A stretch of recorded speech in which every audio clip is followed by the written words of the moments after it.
Hello, and thanks for listening to these stories of the strange, unexplained, and uncanny. I am John Harford, and I'll be your guide through these mists of Mirkwood.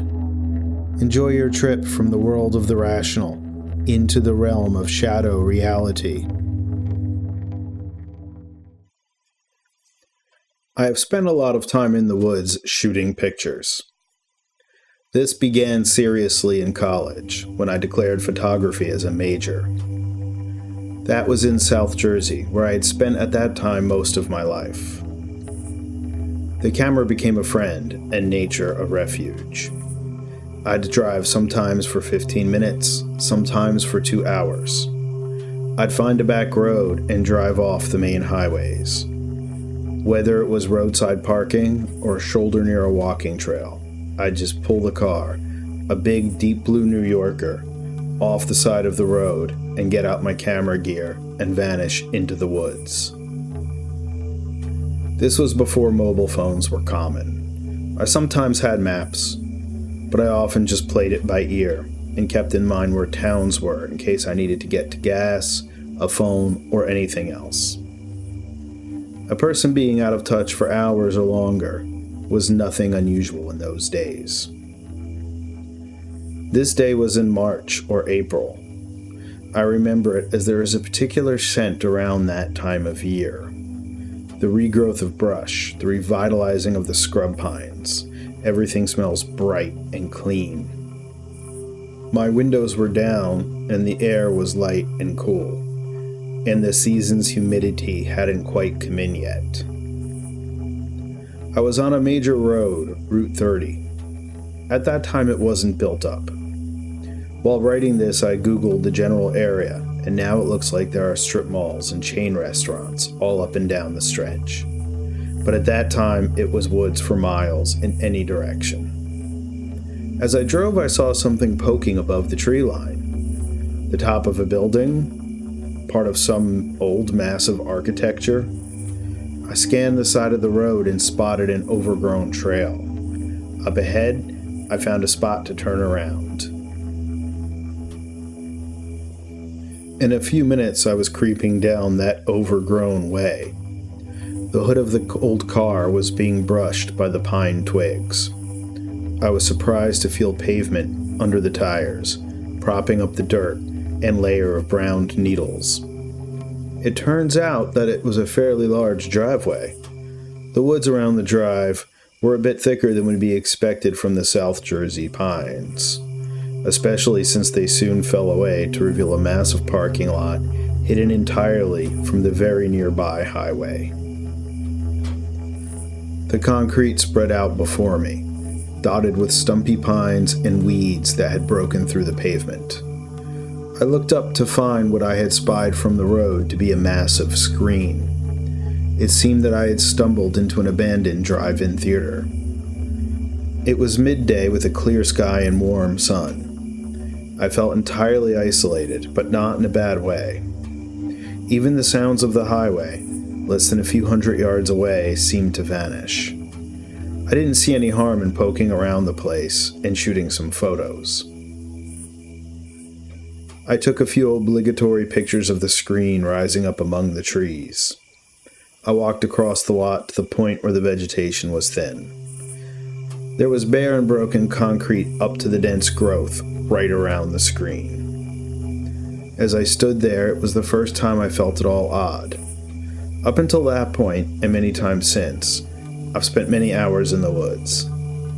I had the occasional obligatory disorientation and sense of the creeps, but none of it was common or enduring, and it certainly didn't stop me from returning to the woods. As I stood in this place that had once been a nightlife spot, it was different. Once teeming with cars full of children laughing at cartoons and families enjoying comedy together.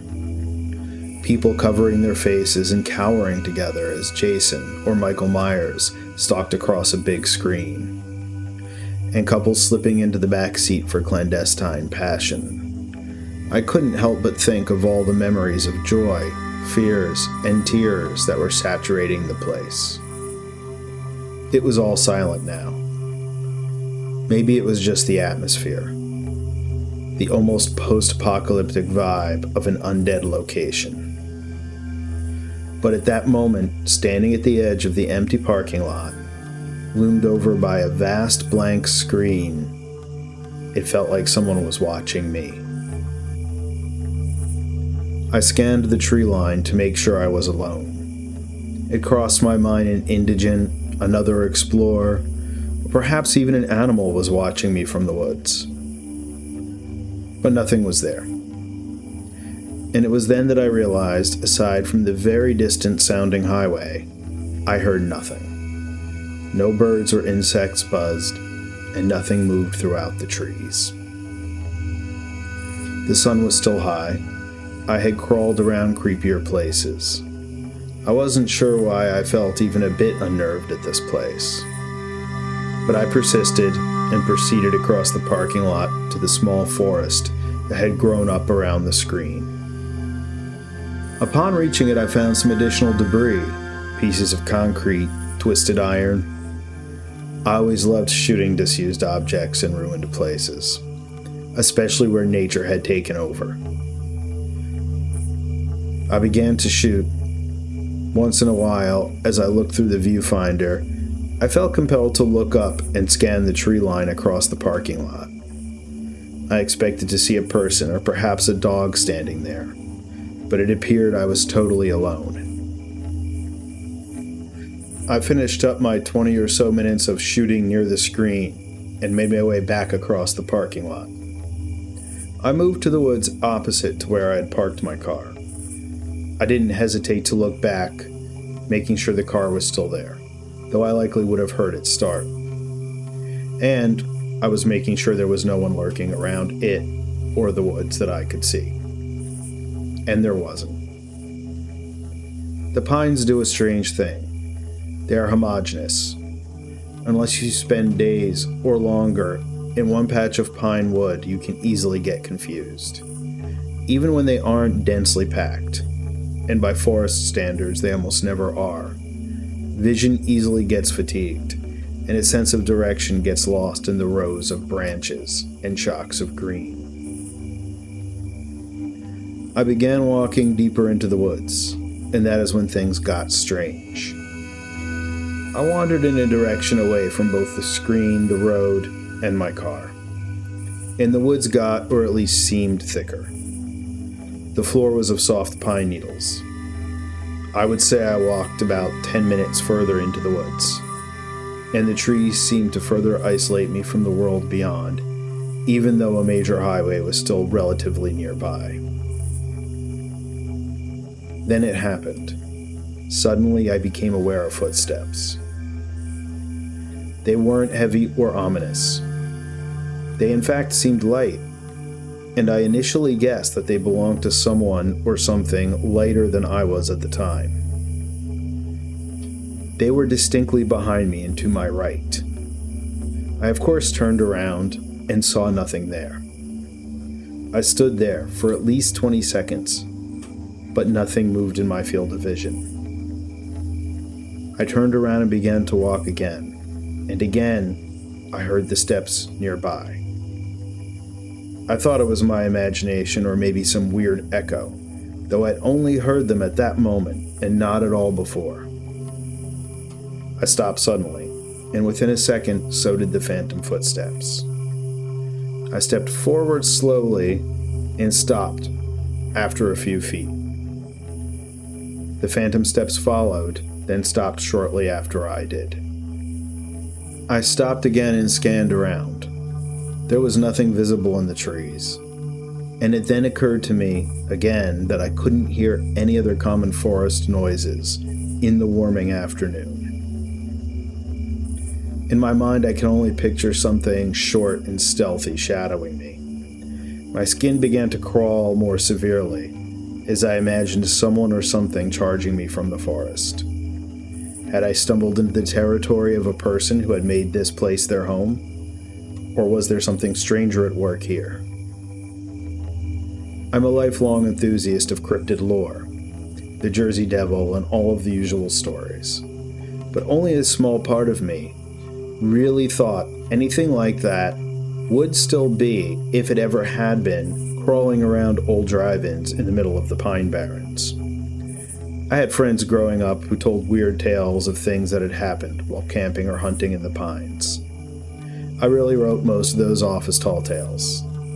But at that moment, I genuinely felt something not quite normal was in the woods with me. I began to walk again and moved slowly, despite wanting to try to move quickly and run back to the car. This time the footsteps seemed to literally mimic mine in cadence and pace. I genuinely felt like I was being intentionally stalked. At that point, the strangest thing of the whole encounter occurred to me. On the pine needles, my footsteps were barely making a distinct crunching sound, and I was well over 200 pounds at that time. They didn't sound nearly as loud as the footsteps that I was hearing.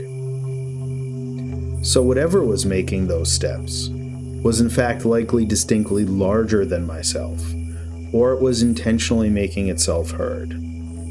Still, in the relatively spacious and thin woodland, I couldn't see anything besides brown and green. The trees were relatively far apart and not incredibly large. Whatever was hiding was very good at hiding.